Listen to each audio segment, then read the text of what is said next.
ইউটিউবে ১ বছরের উপরে হয়ে গেল কাজ করতেছি। ফেসবুকেও ১ বছরের উপরে কাজ করতেছিলাম। বাট এখন আর মন চায় না যে ইউটিউবে ফেসবুকে কাজ করি। আমি শখের বশে আসছিলাম না। সংসারে যেন আমি হাউসওয়াইফ কিছু টাকা ইনকাম করতে পারি ফেসবুকের থেকে আর ইউটিউব থেকে, কিন্তু সেটা আর আমার কপালে কোথায় হবে। হ্যাঁ, ছোটোর থেকেই কিন্তু আমার অনেক স্বপ্ন পূরণ হয়নি। অনেক বলতে কি, ছোটোর থেকে বড় বড় কত স্বপ্নই আমি দেখছি, কোনো স্বপ্ন পূরণ হয়নি, রয়ে গেল। আমি মনে করেছি ফেসবুকে ইউটিউব, যেমন আমার ছোট বাচ্চা অনেক কিছু অনেক সময় চাইলে আমি দিতে পারি না।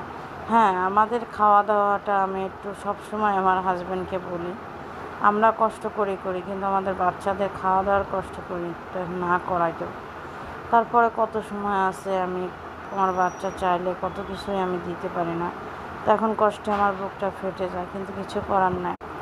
আপুরা ভাইয়েরা, কথা বলতে বলতে চিংড়ি মাছটা আমি কীভাবে ভুনা করলাম তোমরা তো দেখিয়ে নিলাম। চিংড়ি মাছটা এভাবে ভুনা করছিলাম, এত টেস্ট লাগছিল। তো আমার চিংড়ি মাছ কিন্তু ভুনা হয়ে গেছে, ভুজা নামাই ফেলবো। চিংড়ি মাছ ভুনাটা এত টেস্ট ছিল, ইদানিং আমি আলসে হয়ে গেছি, কোনো কাজ করতেও ভালো লাগে না, শরীরটাও ভালো লাগে না। জানি না কেন এরকম হচ্ছে, শরীরের সাথে শয়তানে ভর করছে।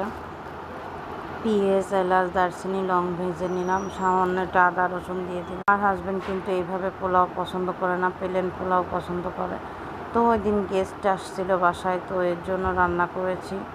আমার 2টা বাচ্চা, হাজব্যান্ড একজন, আসলে এক এক সময় এক একজনের পছন্দ রান্না করতে হয়, কখনো ছোট বাচ্চার, কখনো বড় বাচ্চার, কখনো হাজব্যান্ডের। তো নিজের আর পছন্দের খাবারটা অত হয়ে ওঠে না রান্না করা।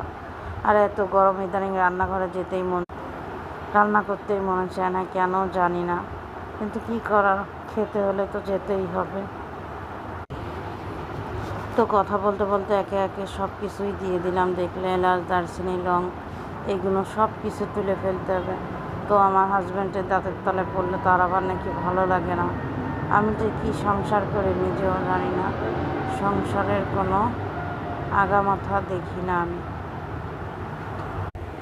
তো আমার পোলাও কিন্তু হয়ে গেছে, প্লেন পোলাও রান্না করছিলাম আমি। তো এই পর্যায়ে আমি নাড়িয়ে ছেড়ে ঢেকেই রেখে দিলাম।